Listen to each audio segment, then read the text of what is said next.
First launch of the new year, and a double launch. We're launching for some old friends and for some newer friends, both on the satellite operator side as well as on the satellite manufacturer side. Here, all the teams at the space base are gearing up for liftoff. The countdown is proceeding apace. We're 14 minutes from the main event, and all is on target. To get us underway, we go first for some opening words to Arianespace Chief Executive Stefan Israel.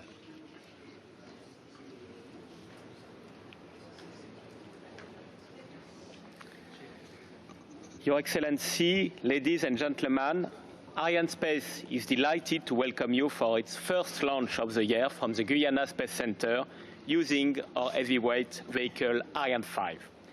In a few minutes, we are going to launch two key satellites for our customers and partners. SES-14 for our close customer SES. This full electric and high-throughput satellite has been manufactured by our long-standing partner Airbus. It hosts the NASA scientific instrument called GOLD. Alias 3 for the United Arab Emirates operator Yahsat. The satellite has been built by Orbital ATK and other close partners. Thanks to SES and Yahsat for your trust. As you can see on the control screen behind me, Ariane 5 is on the launch pad after having been transferred yesterday. All the operations linked to the final countdown went well.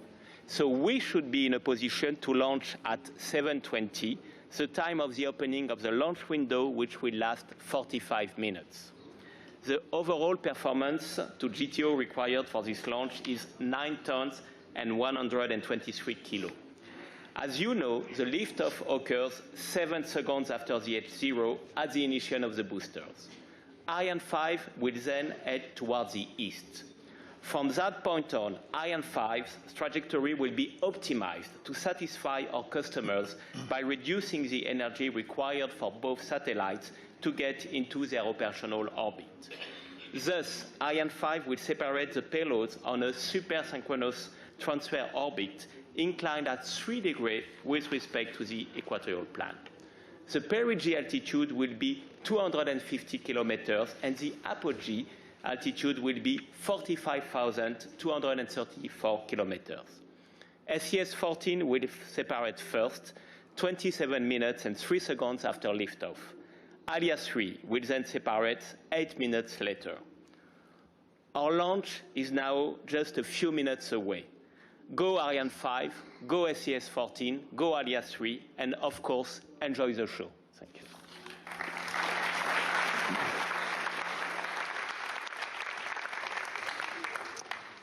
Thank you, Stefan. We're going to move outside for a first closer look at the launch vehicle. For that, we're coming to you live, as always, from the Jupiter Mission Control Building. This is the heart and the nerve center of the space base. Our drone pictures showing us the launch vehicle. If you're not familiar with Ariane 5, there are 2 versions of her. This one we're using stands 54 meters tall. She's in 2 parts. They call them composites here. There's a lower composite and an upper one, the lower including the main stage and the 2 boosters, and the upper consisting of the 2 satellites and the vehicle equipment bay where the computers are. It flies on a single engine, as does the lower stage. 2 passengers there. SES-14 in the upper berth is the heaviest, will be separated first. That's usually the case, not always, but it is the case tonight. Alia 3 in the lower deck, due to be separated at plus 35 minutes. Countdown proceeding smoothly, 10 minutes to go to liftoff with SES-14, Alia 3 on the Ariane 5. And according to the professionals, countdown is the most intense part of the entire campaign, which lasts, by the way, 6 weeks. Here in Jupiter, an enormous amount of information is coming in to these teams here from all points. We'd like to present some of the key players making the mission happen. This is the Arianespace High Command, led by Stefan Israel. You saw with him Roland Lagier, the Chief Technical Officer. They'll make the call should anything unexpected come up either before or during the mission. You might see them on the phones consulting with their teams here or back in Europe. French Guiana may be 7,000 kilometers from Paris, 7,300 from Luxembourg, and 11,000 from Abu Dhabi, but it is important for Europe. The base is easily accessible thanks to the international airport where the satellites come in. The Guyana Space Center itself offers an independent access to space, which is so vital for Europe strategically. The site for the base chosen in 1964 because of one key advantage, and you can see it there, water. We have a large opening on the ocean, 50 kilometers of coastline, which makes possible flying both north and east for polar and geostationary orbits. The 110 degrees of opening, or azimuth, as they call it, is something you can find nowhere else. Our drone's flight today, taking her in a circle from the Ibis observation site just behind us in Kourou here towards Cayenne. You can see some of the sites. Cayenne's most popular spot, the Place des Palmistes, and the monument to Félix Éboué, after whom the airport is named. The prefecture, built in 1749, was a Jesuit mission before becoming a government building 200 years later. City of Cayenne, the capital, population roughly 60,000. The drone continuing her route back to the space base, flying over this bridge, the Pont du Larrivo, which spans the Kourou River 1 kilometer. It opened in 1976. Before then, you had to cross by ferry. And she's completed her flight and has now returned home to the space base, where we have less than 8 minutes to go to the first Ariane 5 launch of the year. The launcher's waiting outside for her moment in the sun, if I can say that expression there. And speaking of the weather, it's been relatively good all week, lots of sun, not much rain. Ariane 5 can launch in the rain, that's no problem. Lightning and high altitude winds can cause some concern, but that is not on the horizon for today. The weather checks last night and today showed good conditions for liftoff. Cloudy, however, so we'll have to wait and see about visibility at liftoff. Launch window tonight, 45 minutes. Total mission time, 35 minutes. Pretty standard figures for an Ariane flight. À tous de DDO, attention pour la séquence finale lanceur. That's the DDO, the Range Operations Manager, calling out the main milestones. Top à 0-7 minutes. And he just called out the 7-minute mark, which is what is known as the synchronized or the automatic sequence, a key milestone representing the final moments of the final countdown. This is a complex series of operation, giving the launcher final autonomy. All right, our stage is set. You know everything. I'm going to make my way to the broadcast booth. While I'm doing that, take a look at this film on the launch campaign, see how Ariane 5 is readied for her mission. We'll be back.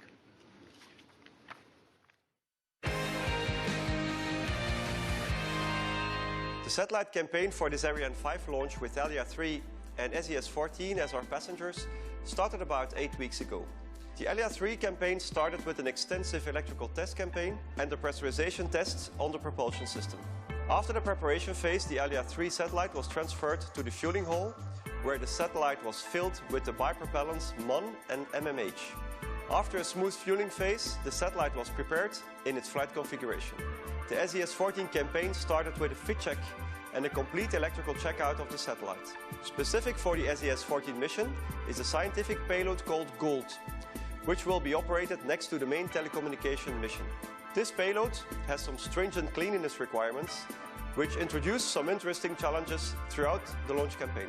The fueling of the SES-14 satellite was performed in the first days of 2018, and the spacecraft was finalized shortly after to enter the combined operations phase. The launch vehicle campaign has started on the 27th of November with the unpacking, the erection and the integration of the cryogenic main stage in the launcher integration building. The solid rocket boosters and the upper cryogenic stage were integrated in the following days, and the complete launcher assembly and testing were finalized on the 19th of December. The launcher activities were put on hold during the Christmas break, and the launch vehicle was transferred to the final assembly building on the 8th of January. With both satellites and the launch vehicle finalized, the combined operations phase of the launch campaign was started. Both satellites were integrated on their launch adapter and were transferred to the BAF building. Upon arrival, the upper passenger SES-14 was integrated onto the CILDA structure, which allows a dual launch configuration on an Ariane 5 rocket. The following day, the fairing was integrated over the SES-14 satellite, which completed the upper composite integration. The Alia 3 satellite was subsequently integrated onto the launch vehicle, and the launcher upper part was finalized by integrating the upper composite, including the SES-14 spacecraft, over its co-passenger onto the launcher. We are now entering the final phase of this launch campaign, and I would like to thank all the involved teams that have worked very hard over the last 2 months to bring us to this point. The launch readiness review has been declared successful, and the launch vehicle has been transferred to the launch pad. The launcher is fueled, and the DDO has just announced the start of the synchronized phase. Well, welcome back. Joshua Jampel here in the broadcast booth. We're going to take a look at the green status panels. They'll be coming up on the screen in just a moment on the right-hand side. Fine shots of the space base by our drone. We're excited about this new technology which has come to the CSG.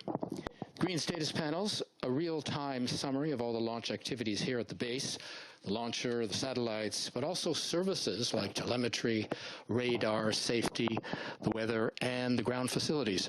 We check them before lifting off. They tell us about the readiness of the systems involved, and we go when all are ready and not before. And you can see that is the case. All are green and go for the launch. Some 1,700 people working around the base tonight. They're from 40 different companies and 9 different countries. Our cameras are here in Jupiter, but many others busy at other sites across the range, like this one. This is the launch zone, where the launch management teams are working under the direction of the Launch Campaign Operations Manager. Today, Philippe Ers and Patrick Lucet. Their day began at 7:30 this morning with the first operations. Right now, several teams are working up there. One's responsible for the ground operations, the other for readiness of the Ariane vehicle. The Launch Campaign Operations Manager heads up one group. He coordinates with Mission Control for final authorization to launch. When all the conditions are right, he then okays the automatic sequence at the -7-minute mark, which we saw a few seconds ago. In all, about 100 people up there hard at work in launch control, going over the final checks on all parts of Ariane's launch system. Coming up on 2 minutes until launch of the 97th Ariane 5. And here in Jupiter, the VIPs and the guests have begun to make their ways outside to watch the liftoff. There are 2 terraces on either side, gives a fine view. This split-screen image shows the propellant feeder arms in the middle of the launcher, liquid hydrogen on the left, liquid oxygen on the right. They're putting propellant into the upper stage tanks, and you'll see these arms pull back at 7 seconds before ignition. You see the bars there, the yellow bars, going into the upper stage. It's one of the last things you'll see before liftoff, so we just like to take a minute and point it out. Minute and a half to go till the first launch of the year for Arianespace. All the tests and the campaigns to ready the launcher and the satellites are over. Everything that has had to be done has been done. You're going to hear the DDO call out the 1 minute mark. Attention pour -0, -1 minute. DDO calling out the final minute.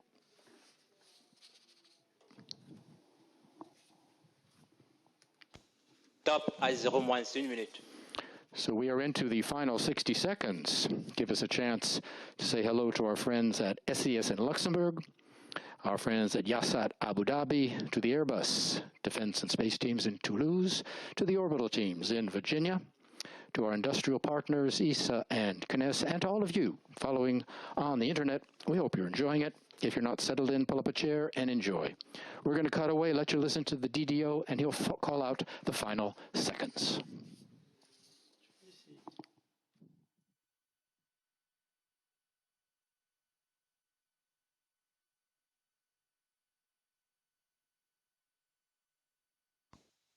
À tous de DDO, attention pour le décompte final. 10, 9, 8, 7, 6, 5, 4, 3, 2, unité, top. Allumage moteur Vulcain.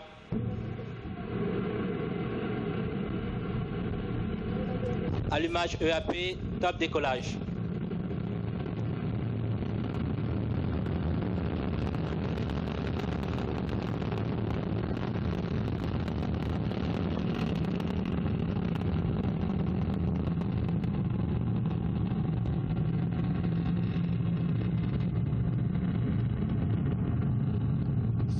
La propulsion est nominale. The DDO says all is normal, and you saw at 19:20 local time, and right on time, Ariane 5 began her mission, lifting off from the ground here in French Guiana with a lot of fire, heading into the clouds with 2 new satellites. La propulsion est nominale. The 2 boosters are providing 90% of our thrust right now. propelling the launcher along her trajectory at an ever higher velocity. Les paramètres de bord sont conformes à l'attendu. 773 tons at liftoff. And to get that sort of mass off the ground, you need a lot of push, and push we have. She's burning 5 tons of fuel per second, 2.5 tons per second in each booster. And the core stage is burning another 300 kilos of fuel per second. Fine shots of Ariane 5 rising into the sky. She looks just like a comet. Ariane 5 now following the program in the onboard computer, as the DDO says, all is normal on board, which gives the orders including stage separations, which we'll soon see. We're in the first of 4 flight phases. We'll describe each in turn so you can follow Ariane as she heads east across the Atlantic. Right now, the first flight phase, the single first stage engine and the 2 boosters are burning. The boosters will each consume their 240 tons. In just over 2 minutes, in about 15 seconds, they will be extinguished, and you'll hear that from the DDO. This first flight phase using both cryogenics, very cold fuel, and storable propellant. Cryogenic propulsion offering certain advantages, reignitable, more precise performance. And we move to the animation. In just about 2 seconds, you'll see the booster separation. Séparation, étage, accélération à poudre. Confirmed by the DDO. They will fall 500 kilometers from the shore in a protected area. Nice shot of it there on the onboard camera. There's another booster on the port side, of course, out of camera range. On the bottom of your screen, on the left our altitude, on the right our speed. Speed we need for satellite separation, roughly 9 kilometers per second. That's 9,000 kilometers an hour. You see where we are, just over 2 kilometers an hour. We have a ways to go. So keep your eyes on the numbers, and when we near the region of 8-9 kilometers per second, Le pilotage est calme. you know we will be getting close to separation. We're getting close to separation of the fairing, which is next up. That's the pointed nose cone on the right of the composite. You can see the logos on the outside of the fairing placed there by the customers. That's something of a tradition. There's separation on time. Lagage de la coiffe. Confirmed by the DDO. And on the onboard camera, you see there's another half which falls away again out of camera range on the starboard side. Revealing to the elements our first passenger, SES-14. That's the blue and gold box on the right.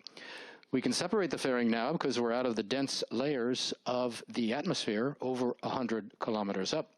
There's neither friction nor heating, which could disturb the passengers. We can also discard any dead weight to maximize the launcher's performance. Fairing, remember, weighs almost 2.5 tons, so we can get rid of it now. With its family of launch vehicles, Arianespace is the reference, providing launches of any mass to any orbit at any time.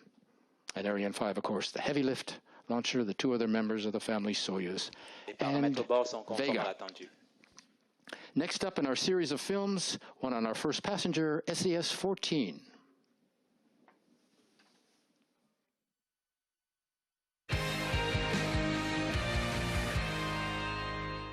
SES has been a very faithful customer of the Ionosphere family of launch vehicles, with more than 40 satellites entrusted to Ariane or to Soyuz. Our launch contract was initially for SES-12. However, 6 months ago, SES decided to launch SES-14 instead of SES-12 on Ariane 5. We were able to accommodate this request in the short time left till launch, in spite of the particularities of SES-14, such as the need for a purging system up to liftoff for the NASA Gold payload on board SES-14. SES-14, built by Airbus Defence and Space in Toulouse, is the second spacecraft in the Eurostar 3000 EOR series to be launched. It will rely on its electrical propulsion system to reach its final orbit, as both satellites on this launch use electrical propulsion, and thanks to the performance available on the Ariane 5 vehicle, we have been able to optimize the delivery orbit, hence reducing the time needed for the satellite to reach GEO. On the right, as the DDO says, all is normal, this SES-14. Under that, the black bell-shaped structure is what we call the Silda. That's the carrying structure. Underneath that is our second passenger. We're in the second powered flight phase, the single-engine core stage burning now, the boosters having done their work. All of Ariane's trajectory has been designed to be followed from the ground. The launcher is sending radar and telemetry back, and a network of stations keeps constant watch on the health of all her systems. We'll start receiving that information in just a moment. Telemetry is launch vehicle data, information on 1,500 parameters being collected and transmitted back to the ground. We had a look at our first passenger, now a first look at our second customer, Alia 3.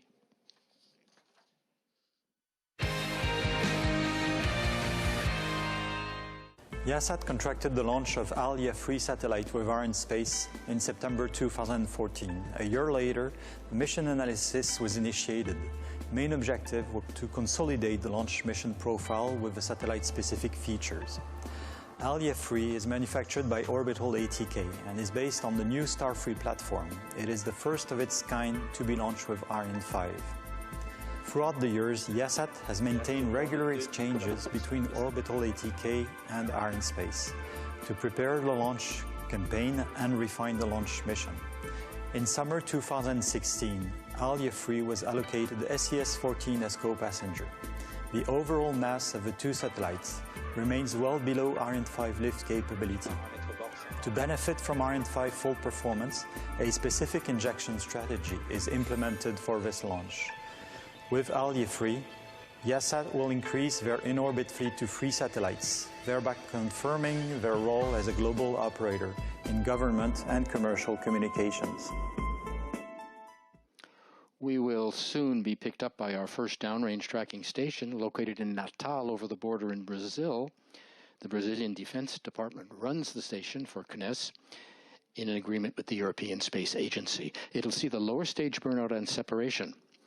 And what do the ground stations like Natal do with all this information? Well, customers get immediate data on their spacecraft, and it's so important. Some data are analyzed in real time. Others are studied after the flight to learn how the vehicle performed on its mission. A complete analysis is carried out about a week after each launch. So you can imagine the enormous archives this gives Arianespace, a wealth of technical information going all the way back to the first launch of Ariane 1, 1979. We are awaiting confirmation of 3 events: extinction and separation of the lower stage, then ignition of the upper stage. That's due just in about 15 seconds. Les paramètres propulsifs sont conformes à l'attendu. Everything is all right on board, as the DDO says, the launcher performing flawlessly. Tonight, a standard double launch, 2 communication satellites. As we wait, there you see the cutoff of the lower stage. Separation of the lower stage. And Séparation EPC. Ignition of the upper stage. These 3 commands given by the onboard computer in about 13 seconds. So we are now into the third and final powered flight phase, the single upper stage engine that will burn until plus 24 minutes and 44 seconds, or 16 minutes roughly. The job of the upper stage is to take the satellites to their injection point, position them for separation, and then release them. That is its propulsion role. But she also has a second role, and that comes during Ariane 5's ballistics phase. That comes later on in the flight, and we'll have more on that coming up. You're looking at the people from the Alia 3. Alia 3 arrived here in French Guiana November 29th. Hi there. It went right to the satellite preparation buildings here at the CSG, known as S5 for its checks. SES-14 came about a month later. December 22nd began its tests. All that preparation usually takes about a month. And you heard about it in the first film on the launch campaign. And we're going to go to another look now at our second passenger, Alia 3. Back with more of the mission in a moment.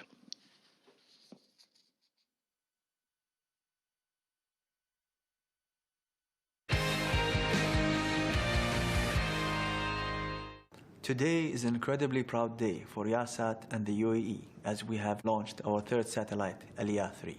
This achievement allows us to continue our dream of providing connectivity to the rest of the world and helping these parts make sustainable changes to their lives for the better.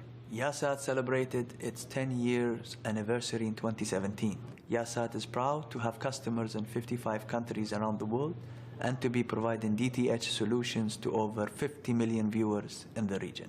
It gives us immense pride to be serving the Milsatcom's needs of the UAE Armed Forces as well as the government sector.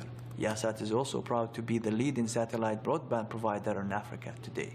Aliyah 3 is a Ka-band satellite dedicated to expanding our broadband services to 19 additional markets in Africa and marks our first entry into Latin America, specifically the Brazilian market. In few months, once fully operational, Aliyah 3 will enable Yahsat to empower 60% of the African continent's population and 95% of the population in Brazil. We're going to look closer at Aliyah 3 in the next couple of films coming up. But before we do, I just want to make another point on the propulsion systems on Ariane 5, which is so interesting, using both cryogenics and solids. Cryogenics, as used in the main stage, as you saw, more efficient, basically, than solid propellant, which is used in the boosters. Basically, solids are for getting us off the ground, away from the pull of the Earth. Cryogenics, on the other hand, are for more precision orienting of the vehicle. And, of course, they allow the stage to be reignited, but that's in the other version of Ariane, not in the one being used tonight. One advantage on the other side of storable fuel is that it doesn't evaporate as much like cryogenic fuel. Storable propellant is also cheaper, so Ariane 5 a mix. Our attention once again on Aliyah 3 for a more detailed explanation of the satellite and optical ATK.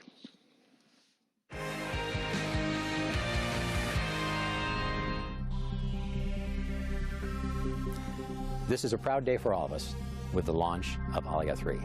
Aliyah 3 joins Aliyah 1 and Aliyah 2 to provide services for one of the world's most exquisite service providers, Yahsat. Its weight is approximately 4,000 kilograms, and it represents a technology step greater than any one that we have taken in the last 21 years of our product line. One of the most notable improvements is electric propulsion. Electric propulsion enables very efficient station keeping and has also enabled increased payload capacity. Aliyah 3 supports a very sophisticated Ka-band payload, which consists of 53 user spot beams, 0.7 of a degree, providing services to Western Africa and Brazil, and 6 switchable gateway beams. Yahsat has been a wonderful customer to work with. We are proud of this relationship, which is based on trust, transparency, and teamwork. The Yahsat engineers are brilliant and a pleasure to work with. Their pride and commitment to this project are unparalleled, and that has translated to everything they worked on and accomplished. During this program, in addition to the dedicated Yahsat program team, we have cycled about 18 Yahsat trainees who have spent time at our Dulles facility working on Aliyah 3 and learning throughout the process. This on-the-job training has been one of the highlights of this program and has increased our appreciation of how talented and dedicated these engineers are. Orbital ATK has also joined Yahsat and Masdar Institute in sponsoring a master's degree concentration in space systems and technology. The program is the first of its kind in the Middle East. The first class of aerospace engineers graduated last year, and the program has reached great visibility within the UAE. On behalf of Orbital ATK, I would like to thank Yahsat for their confidence and trust in us. We are honored to be part of this exciting journey, and we wish Aliyah 3 successful launch and excellent performance in orbit. Good luck, Aliyah 3. Bitawfiq, inshallah. I said optical ATK, didn't I? Introducing that film. Terribly sorry. Of course, it's orbital ATK. Put it down to all the excitement. Terribly sorry. 10 minutes to go in the upper stage burn. During the film, we were picked up by our next downrange, tracking station, Ascension Island. That's a tiny island in the South Atlantic, 10 square kilometers, belongs to the UK. NASA had a station there till 1989, and when they closed it, ESA, the European Space Agency, decided to build its own. Our first passenger, SES-14, is the 53rd satellite launched for its operator, SES. SES is an old friend of Arianespace, as we mentioned. Our first launch with the group dates back to 1988. Our next film looks again at the SES group.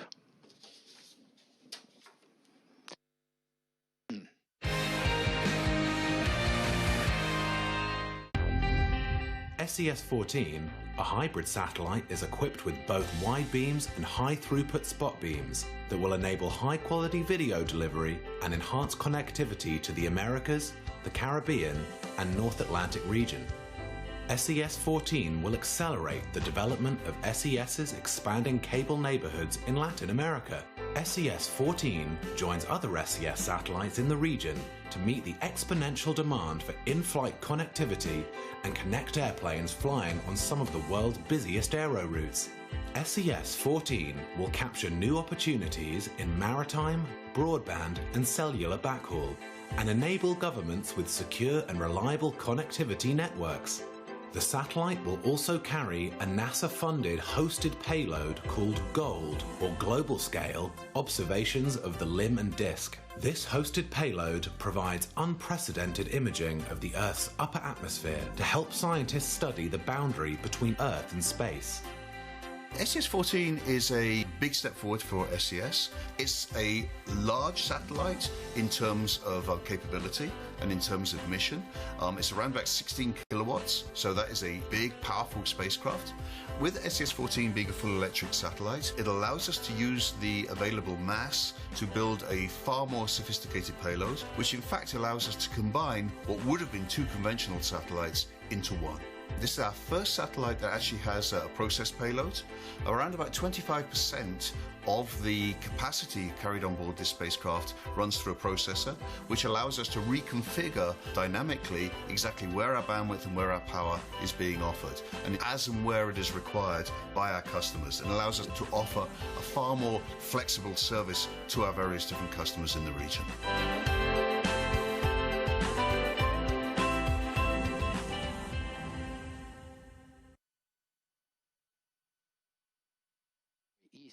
She's about to be picked up by our next downrange tracking station in Libreville. That's on the west coast of Africa in Gabon. Until Ariane 3, the last downrange station was in the Ivory Coast. Akakro was the site. For Ariane 4, we needed a new station farther east, so set one up 40 kilometers from Libreville in 1986. The station receives telemetry for about a quarter of an hour and will see the upper stage burn out. Both satellites, by the way, are on power, launched with the power on. We learned from Martin Hallowell this morning that SES-14 has been on since last night. You heard about the NASA payload flying on SES-14. Here's a chance to learn more.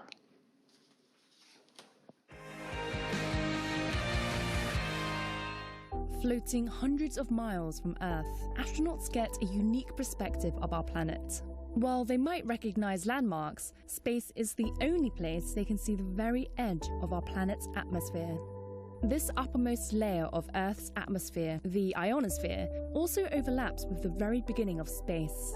It's the job of NASA's new mission GOLD, the Global Scale Observations of the Limb and Disk instrument, to study this region that affects humans every day down on the ground.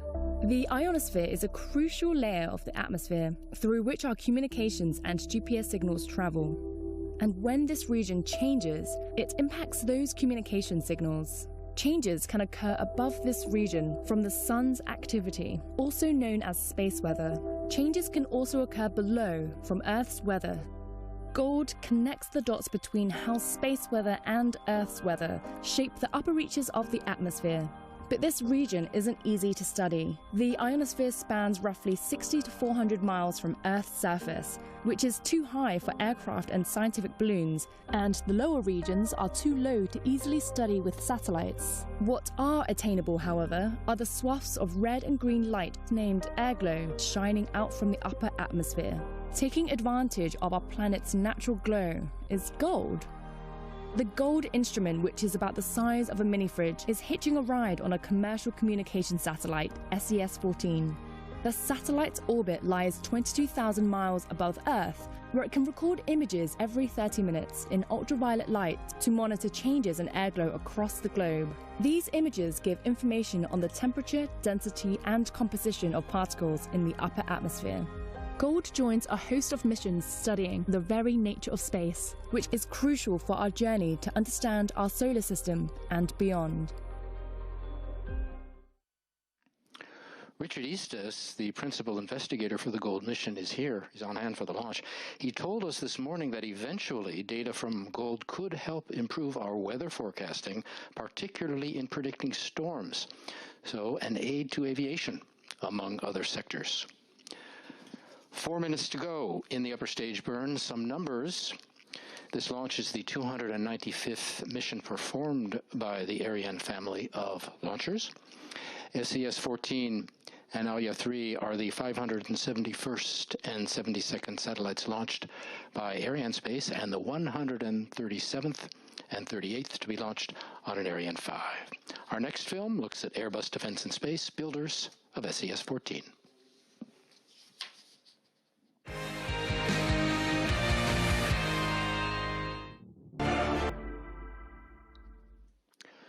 During the film, we were picked up by our last downrange tracking station in Malindi, Kenya, on the east coast of Africa. There are actually 2 stations here. Like Ariane 4 needed a new station, so did Ariane 5, so we opened a 5th tracking station for Ariane 5's second launch in 1997. It receives the data the longest for 3 hours. After liftoff, it'll see the upper stage burnout and both satellite separations. And we are coming up on extinction of the upper stage engine, about 5 seconds. You'll hear the DDO call out that milestone, and you'll see the nozzle shut down on the left-hand side. There we go, right on time. So with the upper stage engine shut off, we have entered the coasting phase. But that doesn't mean that nothing is happening. The composite is being maneuvered and spun in a series of 20 operations, roughly. They range in time from a few seconds to a few minutes, and you can see the composite being moved around there. We do this because we have to separate the first satellite in one direction, then the Silda, that's the black bell-shaped structure in the middle of the composite, in a second direction, and finally our second passenger in yet a third direction. The attitude and control system uses small thrusters to perform these maneuvers, and that's what's going on right now. Another place that's very active tonight is called the CVI, the Quick Look Telemetry Display Control Center. These teams have all the means for receiving, processing, storing, and analyzing all the data coming in from the ground stations along Ariane's flight path. Another advantage of the French Guiana site, besides the water, was nearby hills, where we can receive the telemetry from the launcher, and the CVI is stationed atop a hill not far from Jupiter.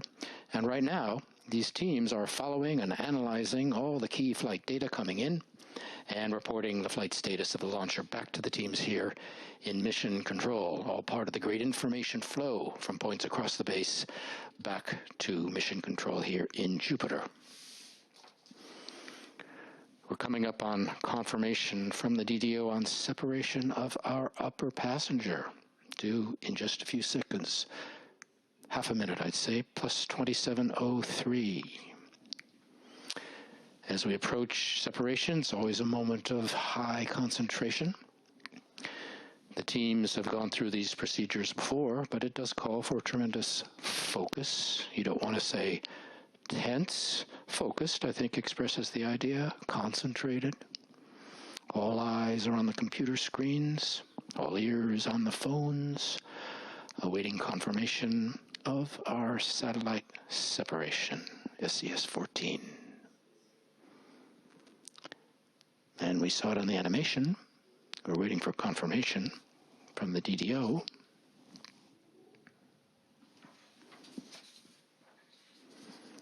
Well, apparently we have confirmation. First good news of the evening.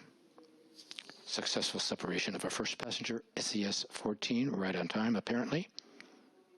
Just off the east coast of Africa. And you notice the people in the hall here in Jupiter politely holding their applause because, of course, the mission is not over. We have to separate our final passenger, Alya-3, still 8 minutes to go in Ariane's mission. SES-14 separated, 3-axis stabilized. The 3-axis stabilized manner, different from our second passenger, as you will see.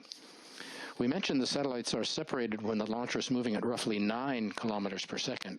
Why? Well, this is close to the speed at which the Earth turns, 10 kilometers per second, 36,000 kilometers an hour.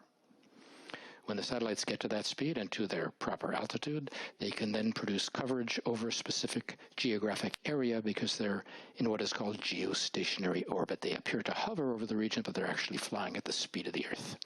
Our next film explores the relationship between Arianespace and SES.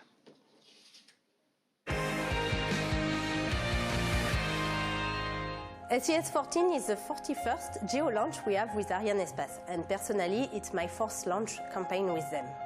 I would like to thank Arianespace, CNES, CSG, Airbus and LASP for their collaborative work throughout the full launch campaign, and particularly during the Christmas and New Year's time. To provide you a bit of the next step, 5 minutes after separation, we will receive the telemetry and deploy SES-14 solar arrays, electrical orbit raising arms and antennas. SES-14 will then be ready to start its journey to reach its final orbit in July. We are still in the final phase of the mission, the unpowered flight phase. We're going to turn to the Silda now. That's the Ariane 2 launch system. We mentioned Ariane 5 is known for its double launches. She's the only commercial launcher capable of lifting 2 heavy satellites. We've done hundreds, and each one requires the Silda, the black bell-shaped structure on the left again, which lets us carry a second satellite. This morning at the briefing, Stefan Israel told the crowd that this launch is actually 2 launches, and of course, he's right. You'll hear the DDO call out separation of the Silda in a moment. There are several versions of it available, ranging in height from just under 5 meters to almost 6.5 meters. Tonight, we're using the long version, 6.4 meters. As with SES, our final film tonight is going to take a look at the relationship between Arianespace and Alia 3, a newer relationship, newer teamwork than with SES-14. We're also going to look at its first moves after separation.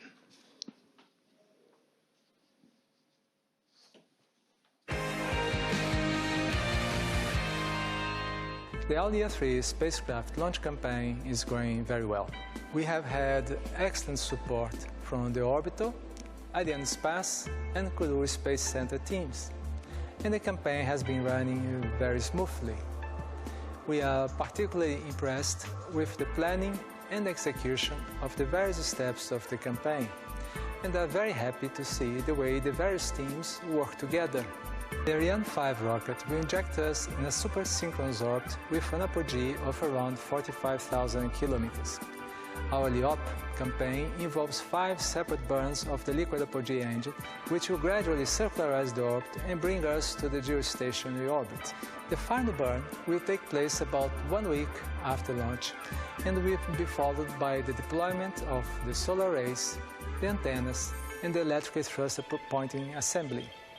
A short time after that, we expect to reach the in-orbit test orbital position at 17.5 west, and currently foresee a full IoT campaign for the payload, in addition to a few days for the bus tests. Upon completion of the IoT, the spacecraft will be relocated to 20.1 west, where it will allow us to start system-integrated tests for the whole Alia 3 system. We are 2 minutes from separation of the Silda. This final phase is complex because we have to separate the 2 satellites and the Silda in 3 different directions, as we mentioned, but we also have to release them at 3 different altitudes. SES was separated at 992 kilometers up, and the Silda will be released at about 2,300 kilometers up.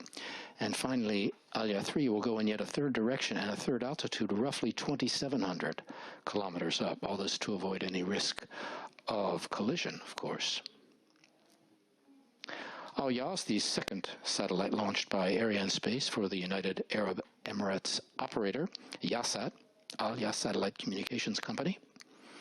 Alia 1, or Yasat 1A, it was also known as, went up in April of 2011 on flight 201.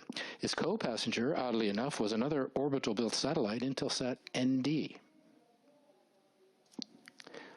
The flight was also a world record at the time for commercial payload mass in geostationary transfer orbit, 8.9 tons in those days. Since passed by Ariane, of course, Yasat 1A weighed 5.9 tons compared to tonight's 3.7 tons.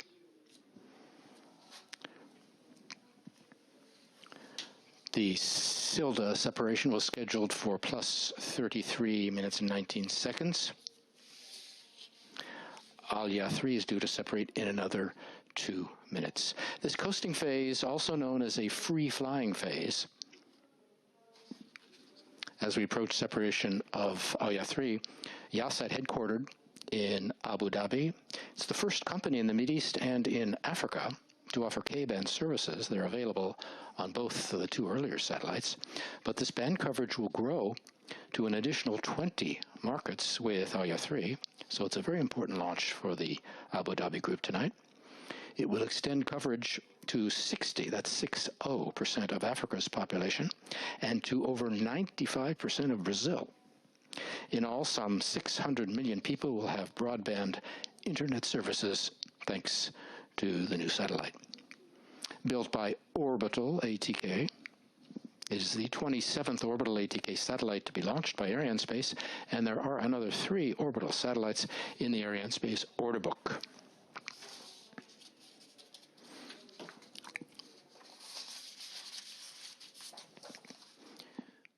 About a minute to go, less than a minute to go, until separation of Alya 3.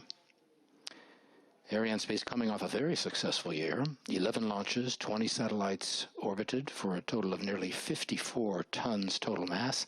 In addition, the company signed 19 new contracts, including 3 for the new Vega C updated launcher, which should start flying next year, and 2 for the new Ariane 6, whose maiden voyage slated for July 2020.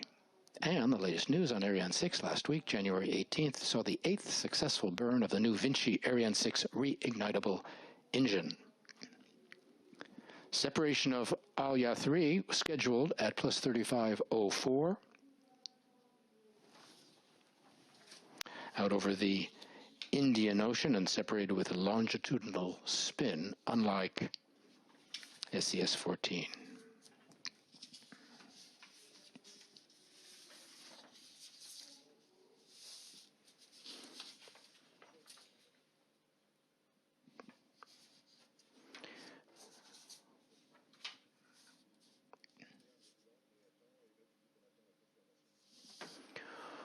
We are awaiting confirmation of separation of the satellites. You recall we didn't hear the DDO, so we are waiting, checking with the downrange stations. You can see the teams in consultation.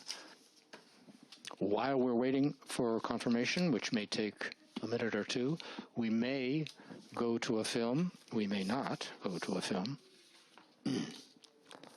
If not, while we're waiting, there are currently 58 launches in the Arianespace order book. 18 Ariane 5s, 15 double launches like tonight's, for 30 satellites to go into geostationary transfer orbit. There are also the first 2 Ariane 6 launches which are ordered, 29 Soyuz, 9 Vegas, including the 3 we just mentioned for the Vega C. Vega C, C for consolidated.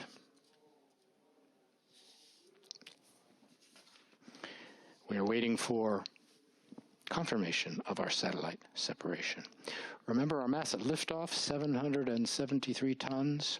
What's left of that, do you think, after satellite separation? Take a look. The vehicle lost 220 tons of fuel in each booster. That was 2 minutes after liftoff. There are fine drone pictures again. We're excited about the drone, as I mentioned. It's only the second time we've used the drone. If you were with us in December for the flight of Ariane 240, the Galileo launch, we used it for the first time. Drones, I learned today, you probably know, are waterproof, and they can resist winds of up to 70 kilometers an hour. That's pretty good for Kourou. As we're waiting for confirmation.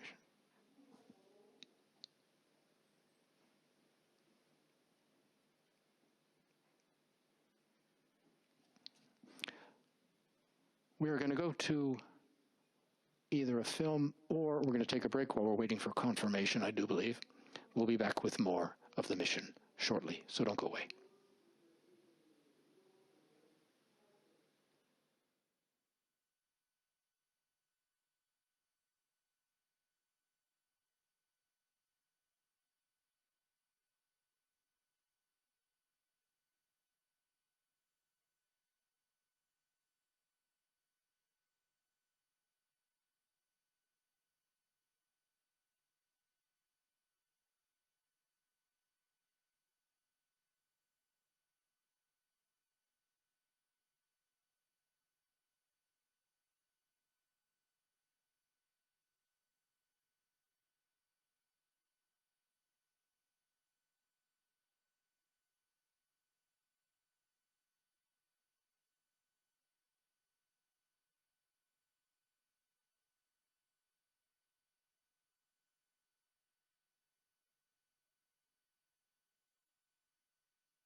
Ladies and gentlemen, so I come to give you some information because we have had an anomaly on this launch. Indeed, we lost contact with the launcher a few seconds after the ignition of the upper stage. At that time, we can consider that the upper composite and the satellite have been satellised, but as I have said, we lost contact. So up to now, our customers do not have contact with the satellite.